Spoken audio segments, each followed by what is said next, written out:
大家好你好吗我的名字是 PK ยินดีต้อนรับเข้าสู่ช่อง Channel Learn English and Chinese with PK วันนี้ PK จะมาสอนออกเสียงภาษาจีนที่เป็นคำศัพท์เกี่ยวกับทางโรงเรียนหรือทางมหาวิทยาลัยก็สามารถออกเสียงไปตาม PK ได้ก็มีอะไรนั้นมาเรียนนำกันเลย考试考试考试สอบเสียง活动活动活动活动กิจกรรม课业课业课业บทเรียน上课上课上课เข้าห้องเรียน下课下课下课เลิกห้องเรียน缺课缺课缺课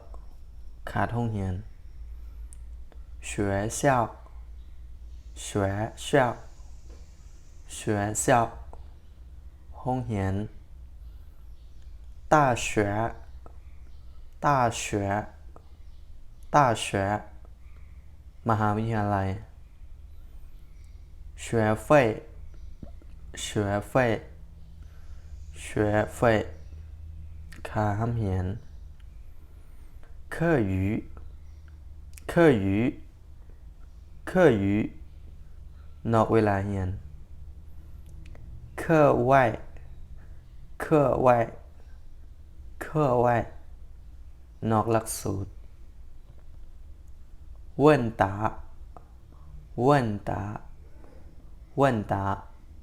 ถามตอบ指导指导指导แนะนำ复习复习复习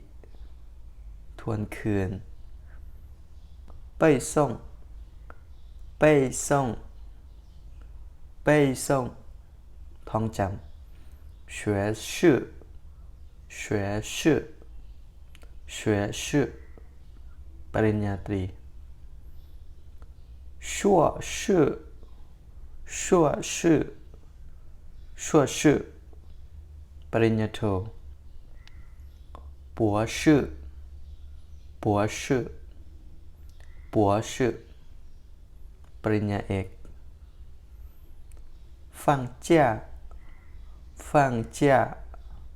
放假ปิดเทอมเรียน暑假暑假暑假ปิดเทอมฤดูร้อน寒假寒假寒假ปิดเทอมฤดูหนาว开学开学开学เปิดเทอมเรียน成绩成绩成绩ผลการทำเรียน练习练习练习ฝึกหัด小学小学小学โรงเรียนประถม初中初中初中โรงเรียนม.ต้น高中高中高中โรงเรียนม.ปลาย听说听说听说ฟังเว้า听课听课听课ฟังบรรยาย注册注册注册ลงทะเบียน落地落地สอบเซ็งตก及格及格จีเกอสอบเสียงผ่าน分科分科分科สาขาวิชา说明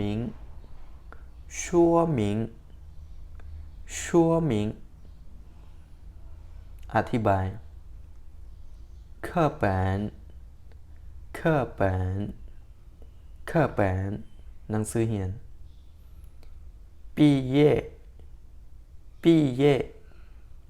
毕业จบการศึกษา看书看书看书อ่านหนังสือ阅读阅读阅读อ่านในใจ朗读朗读朗读อ่านออกเสียง